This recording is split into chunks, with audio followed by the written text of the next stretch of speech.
I bet you're thinking, oh god, not another Kullervo damage cap build. Actually, sort of, but kind of not.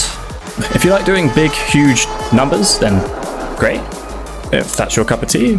For me, I prefer more practical builds that I can use whenever, wherever. So that's kind of what I really want to showcase here today, but I know somebody will ask in the comment section, so I'm just going to show the damage cap build and what I'm using on it. I'm not going to go too detailed into it though. Starting with Kullervo, we have a Talforge Violet Archon Shards, giving us 37% melee critical damage, and when we are over 500 energy, the damage boost doubles. I don't think this is even optimal, because I believe having a Talforge Green Shard in here would actually be more optimal for damage, but I don't care. Wrathful Advance giving you a 556% melee crit chance bonus. Pretty good.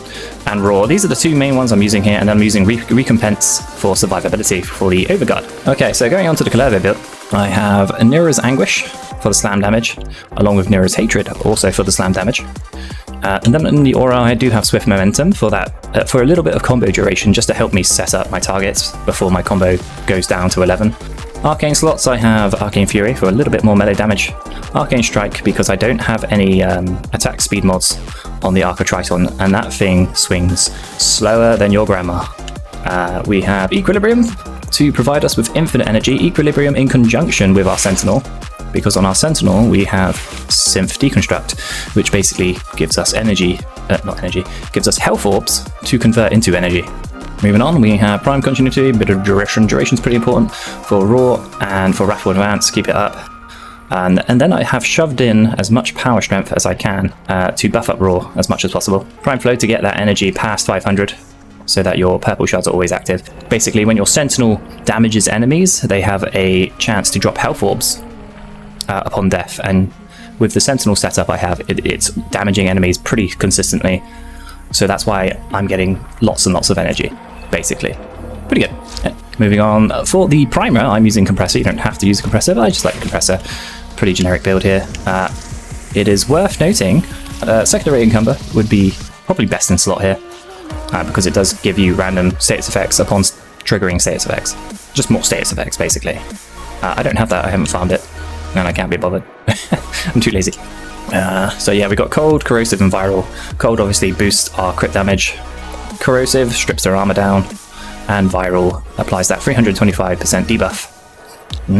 The Arca Triton. So we're going with Melee Influence, because I thought it'd be funny, and it is. So Blood Rush for more crit, Sacrificial for more crit. And we have our Primed Smite Oricon, which double dips on electric procs and things like that. More damage. More damage! Just lots of damage. We have Shock and Touch. And Focus Energy. Focus Energy is giving us that heavy attack efficiency. So Kullervo's passive gives us heavy attack or wind-up speed, but it also gives us 75% heavy attack efficiency. So what that means is, if you have a 12 times combo and you heavy attack, you would normally lose all of your combo. But with Kullervo, you only lose around 35%. But with Focus Energy, efficiency goes up to 90%, so we actually only lose 10% of our combo when we do a heavy slam, which is really nice. And then you just need to bash a few enemies, get your combo back up, done. Then we have Seismic Wave for more slam damage, and Condition Overload for condition overloading, more damage per status effect, affecting the target. And there's a lot of status effects affecting the target, which is amping up our damage a lot. Between Diriger and the damage and the priming, that's a lot of status effects, which leads to a lot of damage, which leads to big slam damage, as you can imagine. So I'm using Naramon here. So the melee combo counter will decay instead of just disappearing altogether. Very good for keeping your combo up. On the Sentinel, Diriger, this is sort of like my go-to Diriger build for a lot of my frames. Arc Coil, Manifold Bond, Duplex Bond, Momentous Bond, Synth Deconstruct, as I said before. Everything else is pretty optional, other than Momentous Bond is also pretty optional, but it will give you an extra status effect on your companion, which is nice. So Manifold Bond basically takes your elementals from your weapon and applies them to Arc Coil. See here? Effects on companion weapons. So mods, companion preset mods apply status effects from companion weapons. That means Arc Coil will inherit all of these status effects. More priming, just priming everywhere. Just prime all the things. Hellstrom, this is what I'm using. You don't have to run radiation really, but It's just more status, isn't it? Okay. So we cast Raw, we cast Radial Advance for that crit damage. Find the enemy. Slam attack. Damage cap. So you get your combo up to 12. You make sure Radial Advance is up, your Raw is up. Do a prime, switch to your melee. Slam. Boom. Also make sure your slam capacitor is charged. I forgot to mention the slam capacitor actually. So with the Arc or Triton, it has a unique trait. Melee kills grant the next slam attack 250% damage and a 2 meter radius, stacking up to 5 times. I forgot to mention that. Okay, don't forget that. That's pretty important as well. That helps. So that's the damage cap build, which is fun and all, but it's also very specific. Yeah, there's just a lot of modifiers and multipliers, and I mean, this is pretty expensive on its own. Having these shards definitely helps. So I want to show a different setup here. Okay, so let me show you more of a setup that I would prefer to use, because it doesn't lock you into a focus score. You can change your focus score with this into whatever you want. In fact, you can change your frame into whatever you want. With this setup, it's definitely more versatile in what you can do.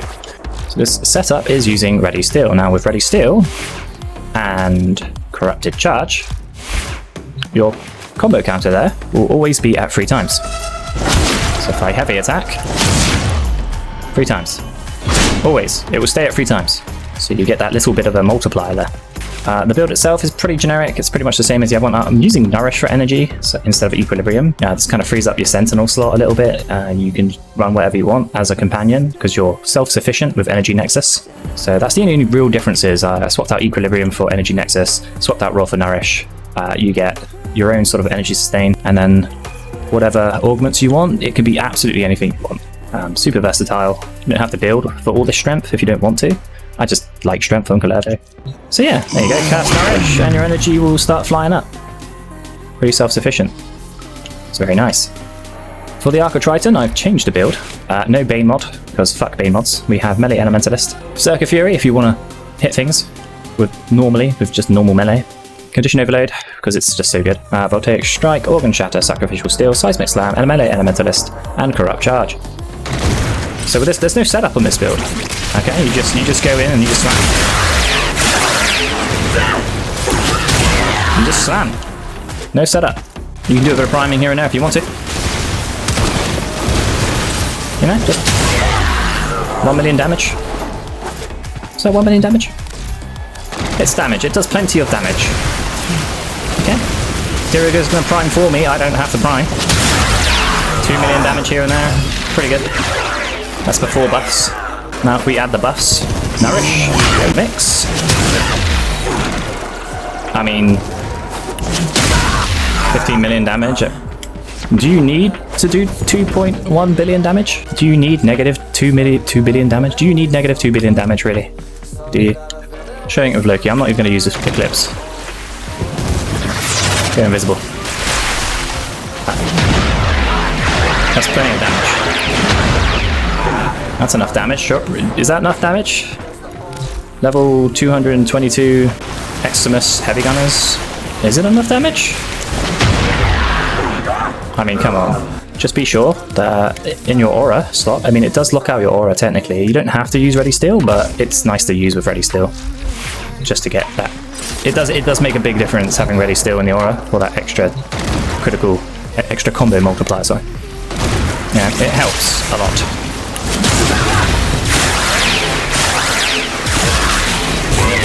Not terrible.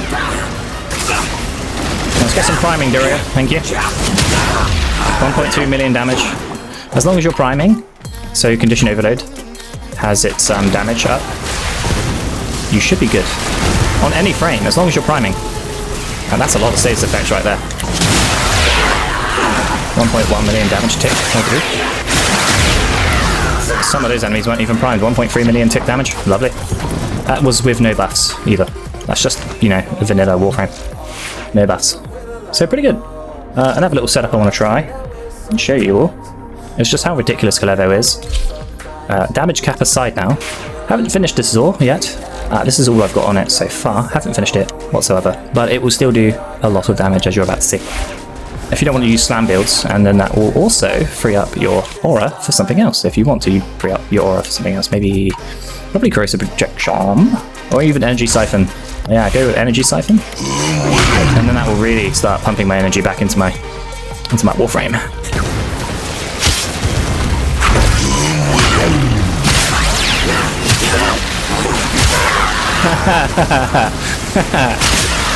Look at that, 1.3 million. 3.1. 1.4 million. 2.2 million, 10 million. 5.1. So is this enough damage? So there you go, there was a damage cap build there, and a more general use build that you can use on any frame. Kullervo is bonkers. Anyway, that's the end of the video. Thank you very much for watching. Bye bye. Now get out of here, Tenno scum!